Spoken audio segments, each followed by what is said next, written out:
నిర్మలా సీతారామన్ ఆర్థిక శాఖ మంత్రి నిర్మలా సీతారామన్ ఉద్దీపన ప్యాకేజీలో మూడో రోజు భాగంగా ఆమె చాలా వరకు వ్యవసాయం, తేనెటీగల పెంపకం, ఇక ఈ ట్రేడింగ్, పాల ఉత్పత్తి, పాడి పరిశ్రమ వీరందరికీ సంబంధించి కొన్ని ప్రోత్సాహకాలు, సంస్కరణలు చేశారు. వీరి గురించి మనం మాట్లాడుతున్నాం. బిజినెస్ అనలిస్ట్ అనంత్ మనతో పాటు జాయిన్ అవుతున్నారు లైవ్లో. ఇక AP chamber of commerce Bhaskar కూడా మనతో పాటు లైవ్లో జాయిన్ అవుతున్నారు. భాస్కర్ గారు, ఆనంద్ గారు, ఇప్పుడు మీకు ఈరోజు ఆర్థిక శాఖ మంత్రి చెప్పిన ఉద్దీపన ప్యాకేజ్లో మూడో రోజు బ్రీఫింగ్ చూసిన తర్వాత ఎక్కడ కొత్తగా అనిపించింది, లేకపోతే ఎక్కడ పాతవే మళ్ళీ కావాలని చిన్న చేంజెస్ చేసినట్టుగా అనిపించింది? ముందుగా అనంత్ గారు, మీరేం చెప్దాం అనుకుంటున్నారు? అంటే కొత్త అంటే ఇప్పుడు ఆర్థిక మంత్రి గారు చెప్పిన దాంట్లో కంప్లైంట్ చేయడానికైతే ఏమీ లేదండి. కాకపోతే ఏంటంటే ఇప్పుడున్న పరిస్థితుల్లో మనం చూసుకోవాల్సింది ఏంటంటే దీర్ఘకాలంలో ఏంటి, మధ్య కాలంలో ఎంతవరకు, ఇమీడియట్గా షార్ట్ టర్మ్లో ఎంతవరకు అవసరం అనేది చూసుకోవాలి. మంత్రి గారు చెప్పినట్లో దాదాపు అన్నీ కూడా మీడియం, ఎక్కువ శాతం అన్నీ కాదు, మీడియం టు లాంగ్ టర్మ్ ఉన్నాయండి. So medium to long term ఇప్పుడు కొత్తగా వాళ్ళు 2.5 lakh crores ఎడిషనల్ కొత్త వాళ్ళకి కిసాన్ క్రెడిట్ కార్డ్స్ ఇస్తానన్నారు. అవన్నీ okay, all that is perfect అండి. అవన్నీ ఎట్టి పరిస్థితుల్లోనూ వాటి మీద కంప్లైంట్ ఇవ్వడానికి ఆస్కారం కూడా లేదు. ఎందుకంటే ఇవన్నీ ఎప్పటి నుంచో పెండింగ్ ఉన్న రిఫార్మ్స్, ఎసెన్షియల్ కమోడిటీస్ యాక్ట్ తీసేయటం ఇవన్నీ. కాకపోతే ఏంటంటే ఇప్పుడు రేపొద్దున ఇప్పుడు నార్మల్ మాన్సూన్ అని అంటున్నారు, జూన్ జూలై కల్లా మళ్ళీ కొత్త పంట వేసుకోవాలి. ప్రధానమైన సమస్య ఎక్కడ వస్తుందంటే ఉన్న వాళ్ళకి, రైతులకి స్పెషల్గా ఒక 11 కోట్ల కుటుంబ ఇండివిజువల్ ఫార్మర్స్, దాంట్లో వాళ్ళు అప్పు తీసుకుంది సుమారు 4.5 లక్షల కోట్లు అండి ఆర్బీఐ స్టాటిస్టిక్స్ ప్రకారం.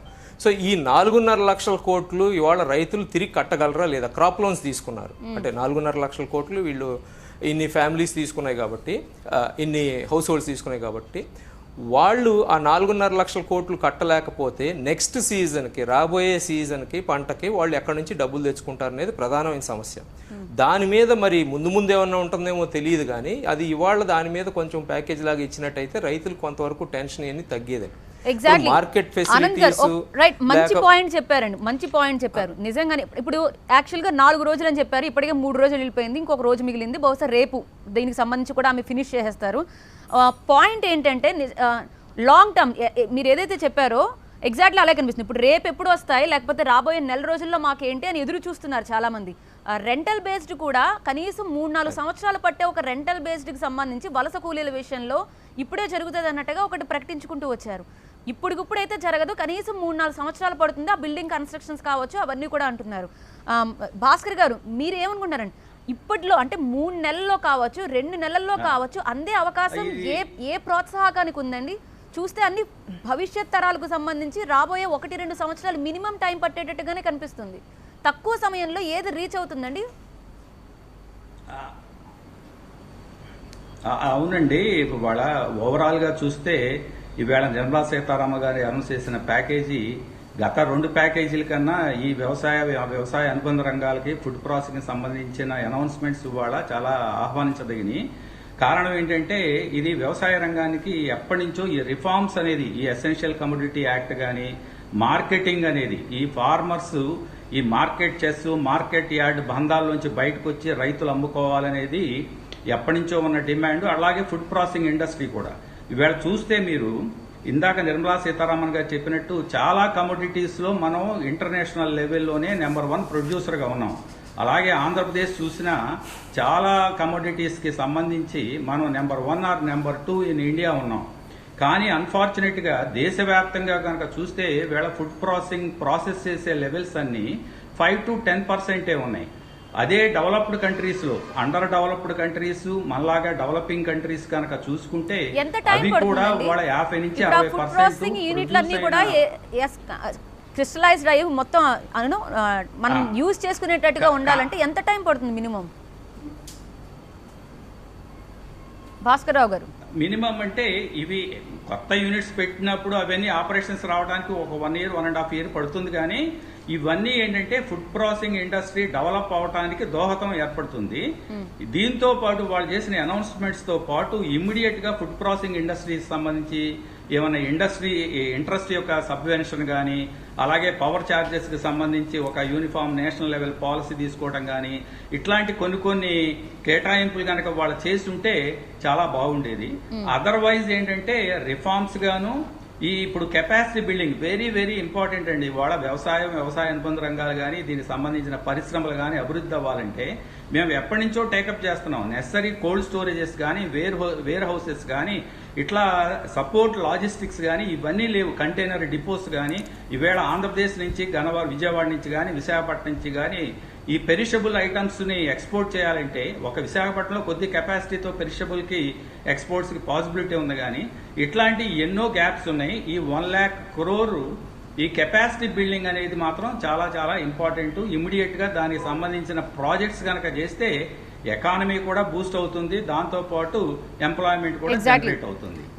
ఇది కాకుండా ఈవేళ మీరు చూస్తే రైతుల కోసం 1,00,000 కోట్లతో మౌలిక వస్తువుల కల్పనకు ప్రయత్నిస్తున్నట్టుగా ఆ దిశగా వెళ్తున్నట్టుగా నిర్మలా సీతారామన్ వివరించారు. ఒకసారి దీని గురించి మనం మాట్లాడదాం. బిజినెస్ అనలిస్ట్ ఆనంద్ గారు సిద్ధంగా ఉన్నారు. ఆనంద్ గారు, 1 by 1 ఒకసారి మనం చూస్తే మొదటగా రైతులకు సంబంధించి కోల్డ్ స్టోరేజ్ కావచ్చు, లేకపోతే స్వల్పకాలిక రుణాలు కావచ్చు, ఇవన్నీ చూస్తుంటే ఎలా అనిపిస్తుందండి? అంటే ఎంత త్వరగా వీలైతే అంత త్వరగా కూడా ఇది పూర్తి చేసేటట్టుగానే ప్రయత్నిస్తామని చెప్తున్నారు. అది నో డౌట్ అండి, అది పుష్ చేస్తారు. ఎప్పటి నుంచో ఇప్పుడు 2014 నుంచి ఇన్ఫ్రాస్ట్రక్చర్ మీద ఫోకస్ పెట్టారు. అది అసలు మనం అనుమాన పడక్కర, దాని గురించి అసలు రెండో ఒపీనియన్ అనేది ఉండదండి. కాకపోతే ఏంటంటే ఇప్పుడు లాక్డౌన్ సమయంలో, అంటే ఈ లాక్డౌన్ ఎంతకాలం ఉంటుంది, ఈ ప్రాబ్లం ఎప్పుడు వస్తుంది, మళ్ళీ సెకండ్ వేవ్ వస్తుందా లేదా, ఇప్పుడు ఏషియన్ కంట్రీస్ సౌత్ కొరియా, చైనాలో సెకండ్ వేవ్ ఇన్ఫెక్షన్స్ వచ్చినాయండి. అటువంటప్పుడు మళ్ళీ కన్స్ట్రక్షన్ యాక్టివిటీ కుదురుతుందా లేదా, ఇటువంటి అన్ని అన్నోన్ ఫ్యాక్టర్స్ ఎక్కువ ఉన్నాయండి ఈ ప్రాబ్లం, ఈ కరోనా ఇష్యూస్లో. సో ప్రస్తుతానికి ఏంటంటే ఇవన్నీ ఏంటంటే మనకి తర్వాత సప్లై సైడ్ ఇవన్నీ ఉపయోగపడతాయండి.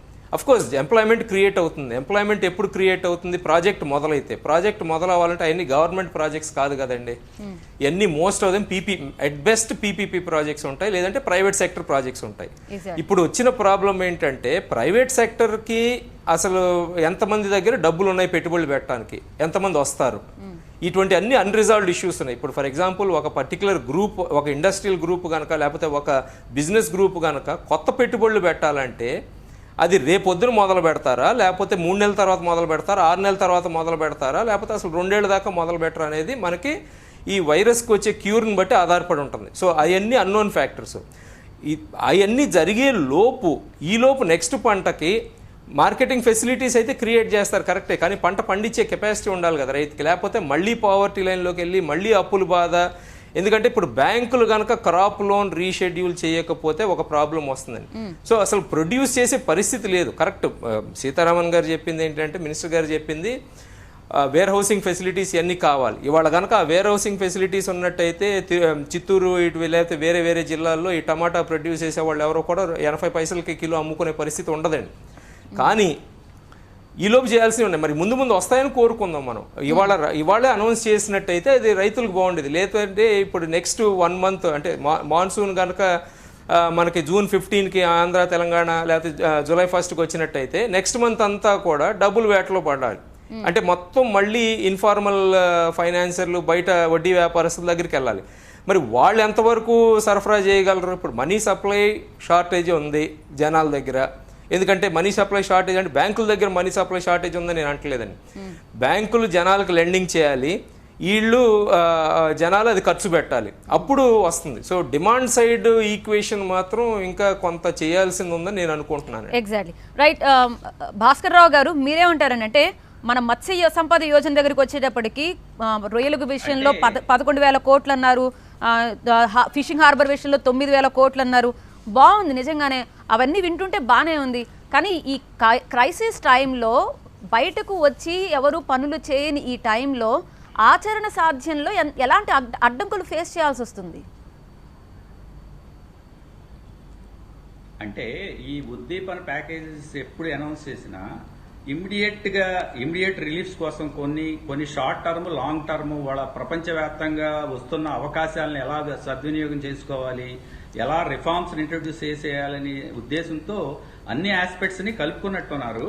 ముఖ్యంగా ఈ వ్యవసాయ రంగానికి కానీ అనుబంధ రంగాలకు కానీ ఈ 2021 బడ్జెట్ లో అసలు బాగా కేటాయింపులు చేశారు ఆల్రెడీ. ఆ బడ్జెటరీ సపోర్ట్ కాకుండా ఎడిషనల్ గా 30,000 crores నిన్న నాబార్డ్ రీఫైనాన్స్ ద్వారా ఈ రబీ క్రాప్ సపోర్ట్ కి ఇస్తాము. అలాగే ఎడిషనల్ గా ఒక కిసాన్ క్రెడిట్ కార్డ్స్ అనేది ఒక 2.5 crore ఫార్మర్స్ కి ఇంక్లూడింగ్ యానిమల్ హస్బెండరీ వాళ్ళకు కూడా కలిపి ఇస్తామని చెప్పి నిన్న అనౌన్స్మెంట్ చేశారు నిన్నటి ప్యాకేజీలో. సో ఈ క్రాప్ ఫైనాన్స్ కి సంబంధించిన ఇష్యూస్ ని అడ్రస్ చేశారని నేను అనుకుంటున్నా. ఎందుకంటే అది ఎప్పుడు పెద్ద సమస్య కాదు.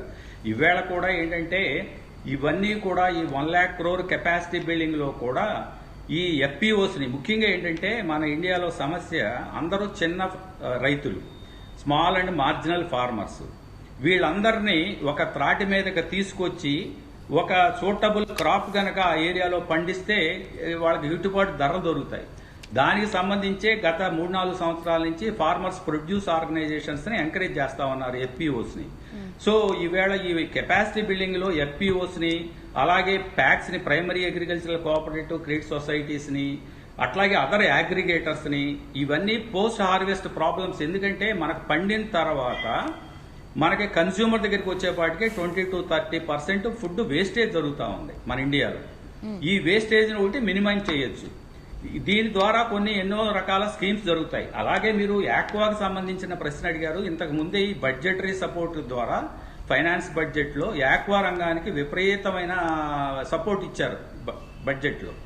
సో దానికి తోడుగా ఈవేళ మళ్ళీ కొత్తగా అనౌన్స్మెంట్ చేయటం, దీనికి సంబంధించి ఓవరాల్ గా యాక్వా అనేది రాబోయే 2-3 సంవత్సరాల్లో డబుల్ అవ్వాలి యాక్వా యొక్క ప్రొడక్షన్ అని చెప్పి వాళ్ళు టార్గెట్ చేయటం అనేది మనం అభినందించవలసిన విషయం. అలాగే డైరీ గాని, యాక్వా గాని, ఇవన్నీ ఓవరాల్ గా మీరు గనక చూస్తే ఈవేళ లోకల్ అండ్ లోకల్ ప్రోడక్ట్స్ అనే దాని మీద మనకి చిల్లీస్ ఉన్నాయి. మనకు ఆంధ్రప్రదేశ్ తీసుకోండి, మనకి ఎప్పటి నుంచో గుంటూరు చిల్లీస్. అంటే వాళ్ళు ఏం చేయాలండి? రాష్ట్రం ఆ దిశగా ప్రయత్నిస్తుందా? బ్రాండింగ్ విషయంలో కావచ్చు, అంతర్రాష్ట్ర సరిహద్దులు చెరిపేసి వాళ్ళంతటి వాళ్ళు ధరలు నియంత్రించుకునే ఫ్రీడమ్ కావచ్చు, ఎలా వెళ్ళాలో నెక్స్ట్ తీసుకోవాల్సిన స్టెప్ ఏంటి ఒక రైతు? రైతుకి ఈ మార్కెట్ యార్డ్స్ అనే దాన్ని దీన్ని నిర్మూలిస్తున్నట్టుగా అనిపిస్తా ఉంది. అనౌన్స్మెంట్ ఏంటంటే ఈ మార్కెట్ యార్డ్ లో ప్రతి వాళ్ళు పండించింది, అక్కడ ఫుడ్ ప్రాసెసింగ్ ఇండస్ట్రీ ఉన్న ఒక మ్యాంగో రైతు, ఇంకొక రైతు టమాటో రైతు ఈ మార్కెట్ యార్డ్కి వెళ్ళి అక్కడి నుంచి మళ్ళీ ఈ ఫుడ్ ప్రాసెసింగ్ ఇండస్ట్రీ వాళ్ళు కొనాల్సిన పరిస్థితి వస్తా ఉంది.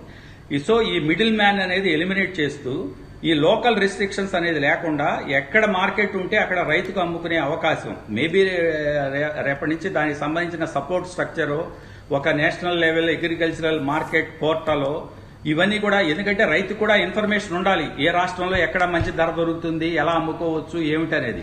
ఈ సపోర్ట్ స్ట్రక్చర్ మెకానిజం అనేది క్రమేణా డెవలప్ అవుతుంది అనుకుంటున్నాం. కానీ ఏంటంటే ఇది రైట్ స్టెప్ అన్నమాట. ఇవాళ చెప్పాలంటే ఇవాళ మిడిల్ మ్యాన్ వల్లే మనకి ఈ రేటు, రైతేమో టొమాటో అమ్మాలనుకున్నప్పుడేమో 2 రూపాయలు 3 రూపాయలకు ఉంటుంది, అదే కన్స్యూమర్ కొనాలనేప్పటికీ 20 రూపాయలకి అయిపోతా ఉంది. సో ఈ డిఫరెన్స్ అటు కన్స్యూమర్ బెనిఫిట్ కావట్లా, ఇటు ప్రొడ్యూసర్ బెనిఫిట్ కావట్లా. సో ఈ స్టెప్ వలన కొంతలో కొంత ఆ సమస్యని అడ్రస్ చేస్తున్నట్టు అనిపించింది. అలాగే ఎసెన్షియల్ కమోడిటీస్ యాక్ట్ వల్ల ఏంటంటే ఫుడ్ ప్రాసెసింగ్ ఇండస్ట్రీ వాళ్ళకు కూడా స్టోరేజ్ కెపాసిటీస్, వ్యవహారం అవన్నీ లిమిటేషన్ గా ఉన్నాయి. ఈవేళ అనౌన్స్ చేసిన దాని ప్రకారం ఫుడ్ ప్రాసెసింగ్ వాళ్ళు స్టాక్స్ లెవెల్స్, వాళ్ళకి రిక్వైర్మెంట్ ప్రాసెసింగ్ లెవెల్స్ సరిపడా స్టోరేజ్ చేసుకోవచ్చు అనే ఒక వెసులుబాటు కల్పించటం. ఇది కాకుండా ముఖ్యంగా ఈ లోకల్ బ్రాండింగ్ అనేది ఇప్పుడు ఏంటంటే దానికి దాదాపు ఒక 10,000 crore ఈ ఫుడ్ ఎంటర్ప్రైజెస్ కి ఈ ఇంటర్నేషనల్ బ్రాండింగ్ కల్పించడం కోసం దానికి వాళ్ళు అనౌన్స్మెంట్ చేశారు. అది చాలా చాలా ఇంపార్టెంట్, ఆహ్వానించదగిన స్టెప్. ఎందుకంటే ఎన్నో ప్రోడక్ట్స్ ఇందాక చెప్తున్నట్టుగా చిల్లీస్ గానీ, అట్లాగే బంగినపల్లి మామిడి గానీ, మనము పూతరేకులు అంటుంటాం, ఇట్లాంటి ఎన్ని ఫుడ్ ఐటమ్స్, వీటిని బ్రాండ్ చేసి వరల్డ్ లెవెల్లోకి తీసుకెళ్ళడానికి ఈ కొంత గవర్నమెంట్ సపోర్ట్, ఈ సపోర్ట్ ఏ రకంగా ఎక్స్టెండ్ చేస్తారు, ఒక గ్రాంట్ ద్వారానా ఇంకోట అనేది మనకు తెలియదు. కానీ కానీ అది ఆ రకంగా అదే గవర్నమెంట్ తెలియాల్సిన ఆలోచించి అవసరం అయితే లోకల్ కనిపిస్తుంది ప్రొడక్ట్స్ ని భాస్కర్ గారు. ఇంటర్నేషనల్ ఒక బ్రాండింగ్ పిక్చర్ చేయాలి అనే కనిపిస్తుంది, ఉద్దేశంతో జనాలకు ఒక పిక్చర్ ఉంది. ఓకే, ఈ బ్రాండింగ్ కి సంబంధించి ఎప్పటి నుంచో చర్చ నడుస్తోంది. ఎస్, ఇప్పుడిప్పుడే బ్రాండింగ్ కి సంబంధించి ఇంకా కొంచెం ఒక అడుగు ముందుకు పడినట్టుగా అనిపిస్తుంది. కానీ ఇప్పుడు నెక్స్ట్ ఏం చేయాలి? ఈ టైంలో, ఈ క్రైసిస్ టైంలో బ్రాండింగ్ కోసం రైతు ఎలా ముందుకు రావాల్సి వస్తుంది?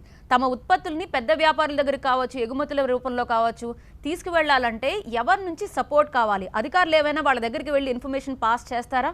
వాళ్ళంతటా వాళ్ళుగా రైతుని ఎలా తీసుకువెళ్ళి చెయ్యాలనే విషయాలు వాళ్ళందరికీ చెప్తారా? ఎప్పుడు స్టార్ట్ అవుతుంది ఈ కార్యాచరణ అంతా? అమ్ముకోవడానికి అంతర్రాష్ట్ర రవాణాకు సంబంధించి కూడా అన్ని అడ్డంకులు తొలగించారు. రైతుల విషయానికి వస్తే ఇక ముఖ్యంగా తేనెటీగల పెంపకానికి ప్రోత్సాహకంగా 500 కోట్లు కేటాయించారు. ఇక ఔషధ మొక్కల సాగుకు కూడా 4,000 కోట్ల వరకు కూడా కేటాయించారు.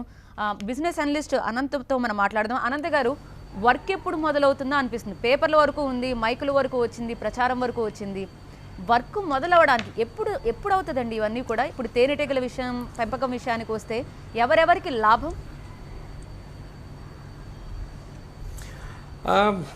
అది ఎక్కువ కమర్షియల్ క్రాప్స్, తేనెటీగలు లాంటి ఏంటంటే కమర్షియల్ క్రాప్స్ లాంటి వాళ్ళకి ఎక్కువ లాభం ఉంటుందండి, ఇమీడియట్ బెనిఫిట్. బట్ అగైన్ కొన్ని ఏంటంటే ఎప్పుడు వర్క్ మొదలవుతుంది అనేది అది సబ్సిక్వెంట్ నోటిఫికేషన్ కోసం ఎదురు చూడాల్సింది. ఎందుకంటే కొన్ని ఏమో స్టేట్ సబ్జెక్ట్స్ ఉన్నాయి, కొన్ని ఏమో కాంకరెంట్ లిస్ట్లో ఉన్నాయండి. సో ఇప్పుడు ఆర్డినెన్స్ వచ్చి ఒకటి ఏంటంటే అతి ముఖ్యంగా మార్కెట్ యార్డు డిస్మాంటిల్ చేసి, అంటే ఎసెన్షియల్ కమోడిటీస్ డిస్మాంటిల్ చేసి రైతు ఎక్కడన్నా అమ్ముకోవచ్చు అని అంటాం. ఏంటంటే అది ఒక విజన్ స్టేట్మెంట్, ఒక ఆబ్జెక్టివ్ అనేది చెప్పారండి మినిస్టర్ గారు. అది ఆబ్జెక్టివ్ ఎప్పుడు ఫుల్ఫిల్ అవుతుంది అనేది మరీ ఎక్కువ హోప్ కాకుండా అది టైం పట్టే క్రమం. ఒక 6 నెలలు ఎంతో పట్టచ్చు అది. ఎందుకంటే ఫస్ట్ ఆఫ్ ఆల్ ఆర్డినెన్స్ లాంటివి పాస్ చేయాలి, మళ్ళీ ఎక్కడెక్కడ స్టేట్స్ ఉన్నాయో స్టేట్స్ వాళ్ళందరూ అవి పాస్ చేయాలి.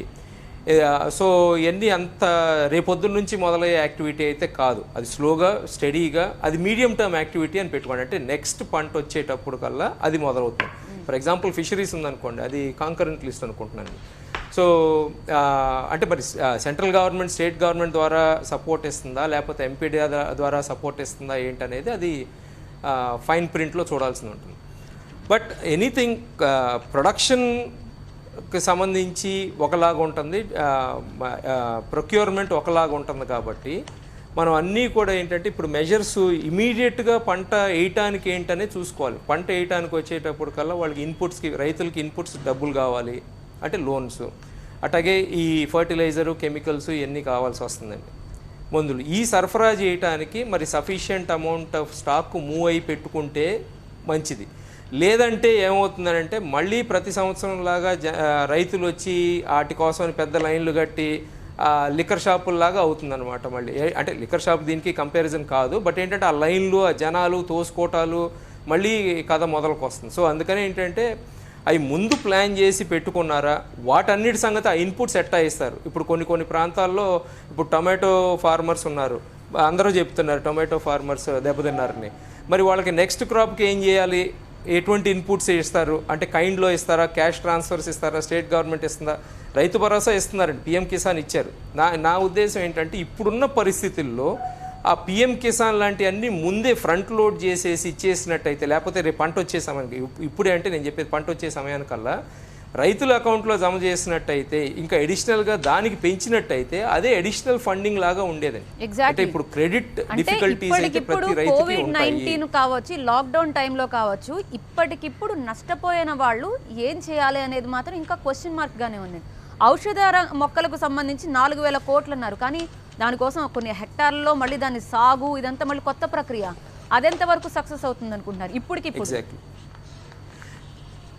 లేదండి. ఒకటండి ఇదేంటంటే ఇప్పుడు నేను చెప్పేది అది ఆబ్జెక్టివ్స్ బాగా లేడౌన్ చేశారండి, దాంట్లో ఎటువంటి కంప్లైంట్ లేదు. ఫర్ ఎగ్జాంపుల్ 4,000 కోట్లు అని అంటే ఔషధ రంగానికి అది చిన్న సెక్టర్ కాబట్టి సరిపోయింది.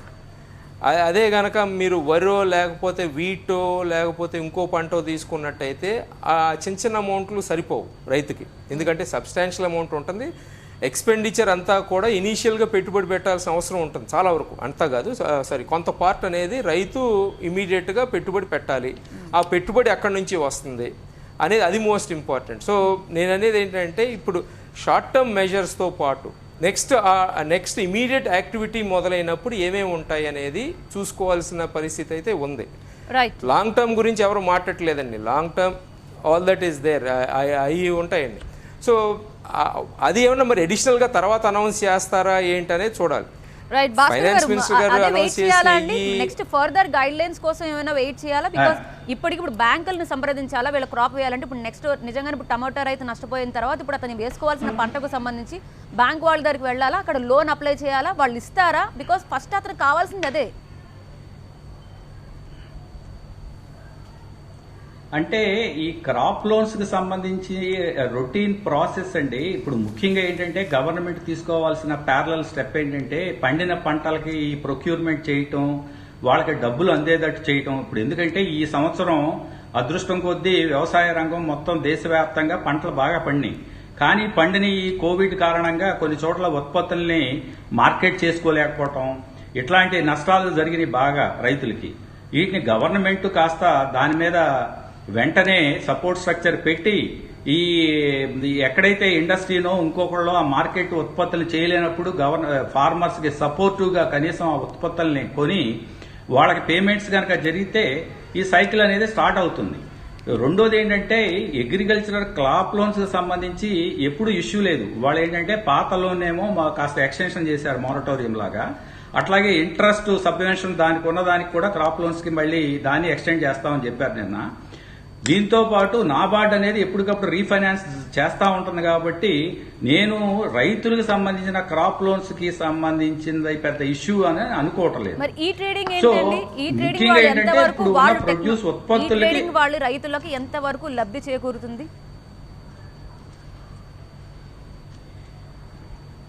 ఇవన్నీ ఇందాక అనంత్ గారు చెప్పినట్టు కొన్ని ఈ మీడియం టర్మ్ అంటే ఈవేళ అనౌన్స్ చేశారు.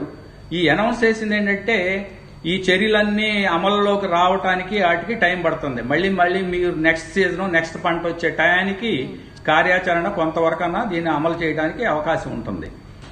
ఈవేళ ఏంటంటే కొన్ని మంచి స్టెప్స్ ఏంటంటే ఇప్పుడు హనీబీది చిన్నదిగా అనిపిస్తుంది మనకి 500 crores అని.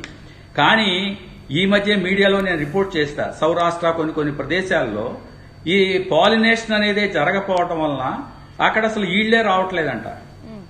సో ఈ క్రాస్ పాలినేషన్ అనేది వెరీ వెరీ ఇంపార్టెంట్ చాలా క్రాప్స్ లో.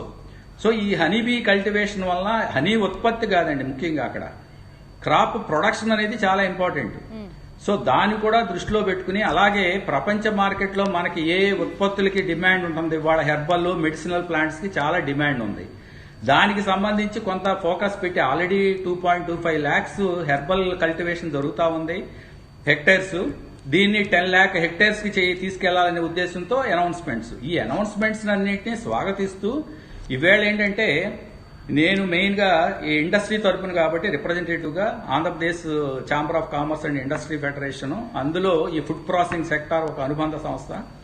దీనికి ఫుడ్ ప్రాసెసింగ్ ఇండస్ట్రీకి సంబంధించి మా డిమాండ్స్ గా ఏంటి అంటే ఇవన్నీ ఇండస్ట్రీ ఎదుగుదలకు ఉపయోగపడతాయి. దీంతో పాటు ఈ రంగాన్ని కూడా వ్యవసాయ రంగానికి ఎక్స్టెన్షన్ గా, ఇది ఏంటంటే ఇప్పటిదాకా ఇండస్ట్రీ కింద ఉంది క్లాసిఫై అయ్యి, దీన్ని వ్యవసాయ రంగానికి ఎక్స్టెన్షన్ గా తీసుకొస్తే ఈ ఫుడ్ ప్రాసెసింగ్ ఇండస్ట్రీ కూడా ఎన్నో రకాల బెనిఫిట్స్ వస్తాయి.